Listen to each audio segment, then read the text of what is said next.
When the HOA president demolished my beloved creek, claiming it lowered property values, I struck back by legally blocking his street with 5 semi-trucks. How far would this power-hungry man go when he realized he'd tangled with the wrong homeowner? The roar of machinery yanked me from sleep.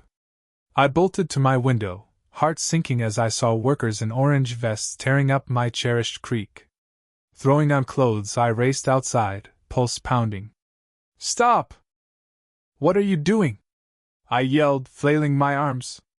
The foreman glanced at his clipboard. HOA orders. This waterway's being redirected and covered. Stunned, I watched excavators rip through the delicate ecosystem where my kids, Lily and Max, spent summers catching minnows and floating twig boats. That creek was why I bought this house in Willow Grove Estates a decade ago. "There's gotta be a mistake," I pleaded. "Nobody told me." The foreman shrugged.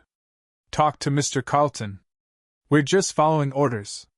Victor Carlton, the new HOA president who'd moved in 6 months ago, had already nitpicked my lawn ornaments, mailbox color, and bird feeders. Now he was obliterating my creek? I stormed to his pristine mansion, jabbing the doorbell repeatedly. When he answered, his smug grin fueled my rage. "Noticed our neighborhood upgrade, I see," he said. "Upgrade? You're destroying a habitat. Why wasn't I notified?" My voice cracked. Carlton smoothed his jacket. "It was in last month's newsletter, page 5. The board voted unanimously. This messy waterway devalues homes." "Devalues? That creek's older than this subdivision," I snapped. He smirked. Per the CCVARS, the HOA controls exterior aesthetics. The new stonework will look refined. Furious, I spent the day calling board members, the county, and a lawyer friend. No one could stop it. By dusk, my creek was half diverted into concrete channels, buried under rocks behind Carlton's clique's homes. Sleepless, I thought of Lily's squeals over finding crawdads, Max learning to skip stones. That creek wasn't just water, it was our memories. The next morning, I hit the county records office at opening. A clerk, Mabel, sensed my desperation. "HOAs act like tyrants," she muttered, pulling up Willow Grove's maps. After hours of digging, I found a gem. The emergency access road behind my lot was partly mine, an easement I could use as long as I didn't block emergency vehicles. My plan crystallized. That road was Carlton's crew's private shortcut. I called my cousin Nate, who ran a trucking company. "Got space for your semis?" I asked. "What's the scheme?" he chuckled. "A property rights lesson. Can you spare 5 trucks?" He laughed. "For you?" Done. At dawn, I guided Nate's drivers to park 5 massive semis in a staggered line on my portion of the easement, leaving just enough room for a car to crawl through. Legal, but a nightmare for Carlton Street. As I brewed coffee, my phone blared Carlton. "What the hell is this?" he roared. "Using my property rights," I said coolly. "County records say I own half that road. My cousin's parking there. This is retaliation." "I can't get my car out," he fumed. "Try the main entrance like the rest of us," I quipped. "Oh, I mentioned this in my newsletter, page 4. Miss it?" His silence was golden. "This isn't over," he hissed, hanging up. Neighbors pounded on my door, livid about the trucks. I showed them the records, explaining how Carlton bulldozed my creek without warning. Some scoffed, but others listened when I noted the creek's county watershed protections. By noon, Carlton called an emergency HOA meeting. Phase 1 was a success, now for the showdown. The community center buzzed with fury as I walked in, clutching my documents. 50 residents glared. I'd poke the bear. Carlton, at the podium, banged his gavel. "This meeting addresses a blatant violation of community standards," he thundered, eyeing me. "These trucks endanger lives by blocking emergency access." I sat quietly as neighbors vented. Linda Hayes, Carlton's ally, whined about nearly scratching her Lexus. Greg Palmer, a developer, warned of plummeting property values. Finally, Carlton sneered. Explain yourself before we vote on penalties. I strode to the front, laying out my papers. 3 days ago, the HOA destroyed my creek without notice, a sanctuary where my kids grew up. How many of you got real notice about this? Not a newsletter blurb, actual notice? Silence. No hands. I found something at the county. I continued passing out maps. The access road? I own half. Those trucks are legally parked. And that creek? It's a protected watershed. Diverting it without permits is illegal. Murmurs spread. Carlton's face reddened. This is retaliation, he barked. I held up another document. The county's inspecting tomorrow. Fines for watershed violations start at $10,000 daily. Gasps echoed.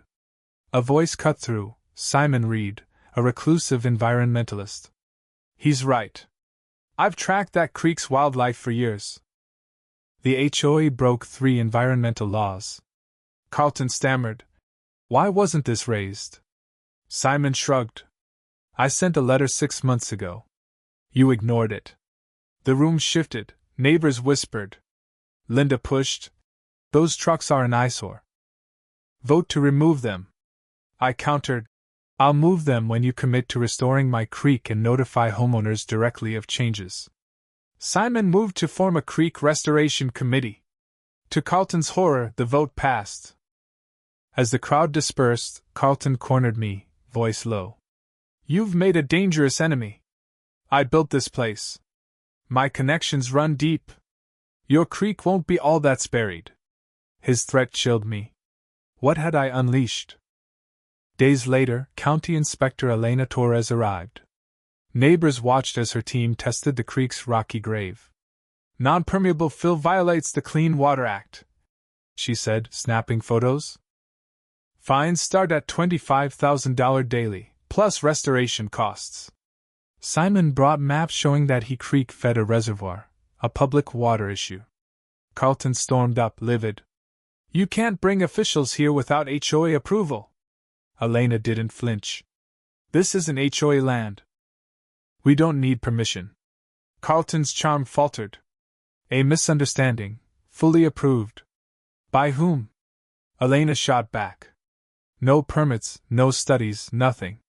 He glared at me. Move those trucks or else. I stood firm. The Clean Water Act begs to differ.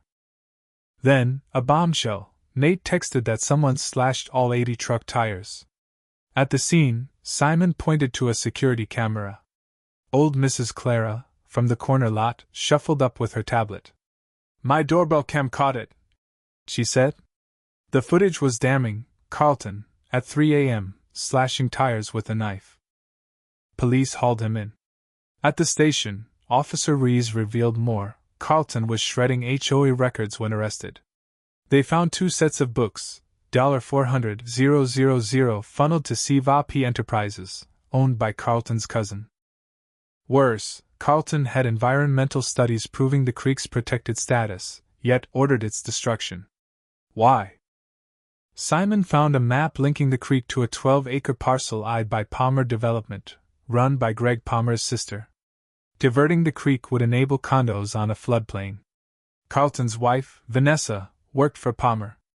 Kickbacks and fake contracts laundered the cash. Vanessa, distraught, arrived at the station. I told Victor it was too risky. She wept, exposing a web of bribes and fraud. At the next HOA meeting, Acting President Nancy Wells pushed Carlton's agenda, demanding the truck's removal. I stood firm.